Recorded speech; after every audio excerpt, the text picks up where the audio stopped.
I hate telling or thinking about this next part that I'm getting ready to share with you, but it is a part of my experience and I do feel obligated to share it. Also, because I know that everything considered, I had it not as difficult as other people in my situation, specifically those who actually did enter foster care or those who perhaps lived in places that did not have the resources like San Francisco, where I grew up.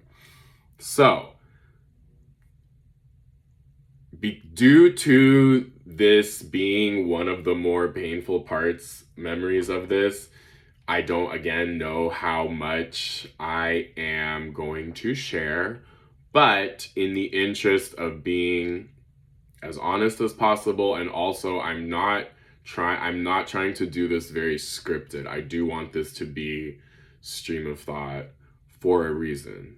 And anyway, when it became clear that I was going to be attending UCLA, I made arrangements to move down there. And so what the original plan is that one of my cousins was going to drive with me and my grandma down with my stuff to Los Angeles.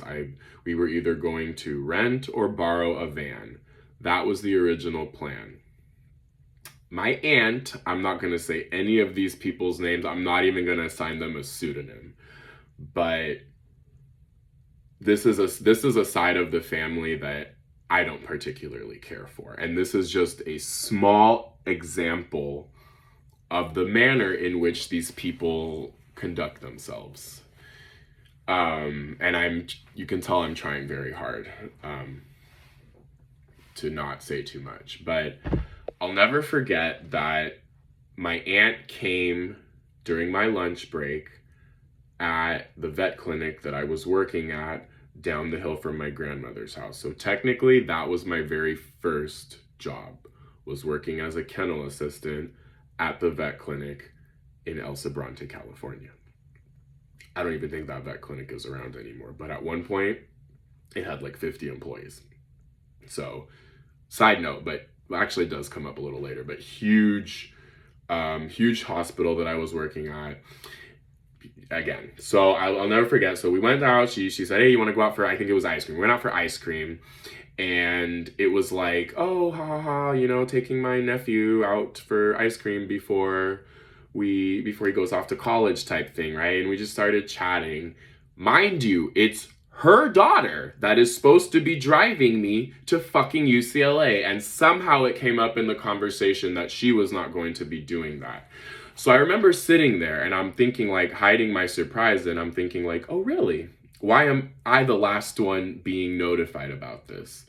So again, I'm not going to go into details, but this was just another stumbling block in a series of stumbling blocks that I had felt like you can use your imagination why I wanted to get away from my family so badly. Okay. And I just remember thinking to myself, like, okay, I'm going to have to probably find somebody on Craigslist again, because I'm obviously not going to have the support and help of my family. Now, here's the deal. That's not entirely true, because my father and mother offered to drive me down. And I told them out. And for me, that wasn't even an option. So again, let me throw that out there, that it was really due to my stubbornness, but I'm not going to go into detail for why I did not feel comfortable driving on a 6 to 7 hour road trip to Los Angeles with my mother and father. Okay. That's not something that I'm going to go into detail about, but I had my reasons, and they were good reasons. So I found someone on Craigslist. And the deal is that he knew that I was going to be moving down to college. He knew I was going to be moving down to UCLA. And so he showed up a few days early so that he could come and get some of my boxes.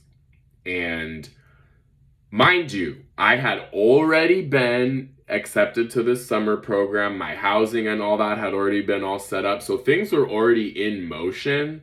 I hadn't taken out any loans yet or any of that, but like it's expensive, all of this, right? Like moving, I had just graduated, like again, I had a little chunk of change from graduation, right? But I also felt like if just one thing had gone wrong, like one thing went wrong, I was going to screw it up and not going to get down to Los Angeles. And I was so worried about something like that happening. Again, I was 18 for all of 2 weeks at this point. And this was one of the largest trips I'd ever gone on in my entire life, right? By myself, essentially, with a stranger from Craigslist.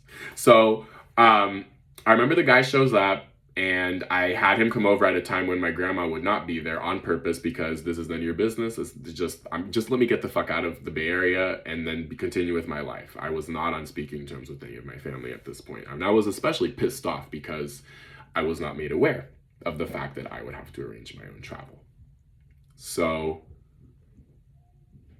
I remember just finishing putting like the second or third box in this guy's trunk, and then he also wanted to get a look at the other things that I was bringing with me, because there was going to be 2 of us that he was taking down to Los Angeles. And then my grandmother pulled up, and she pulled up right behind him. And I'll never forget that she comes out, she hops out of the car, and she's like, what's going on here? And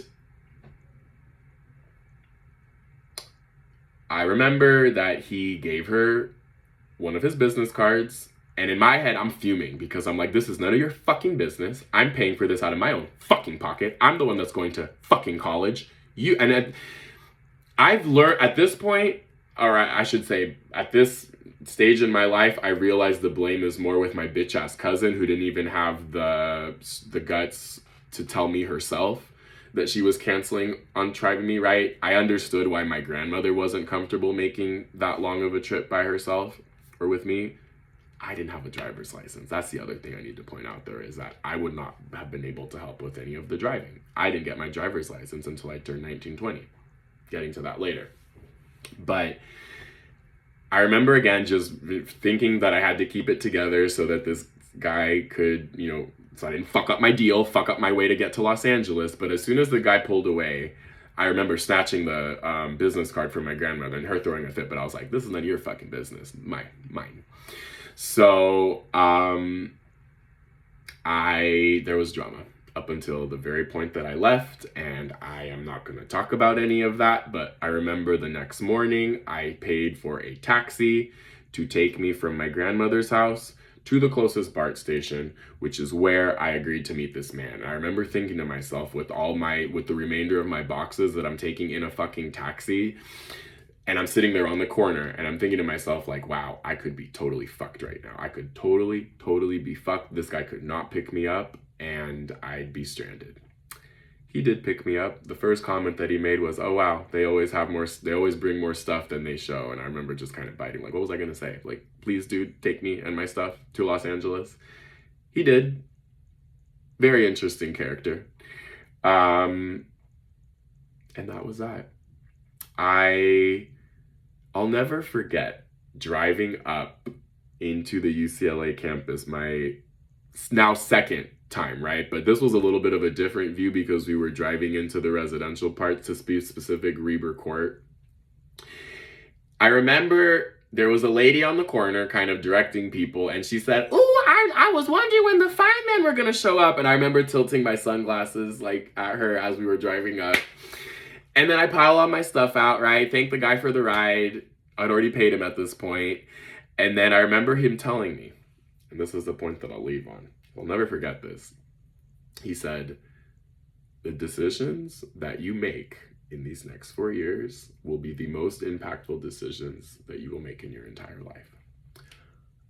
I don't know if that's necessarily true or not, but perhaps it's a question that I will unpack in the following episodes.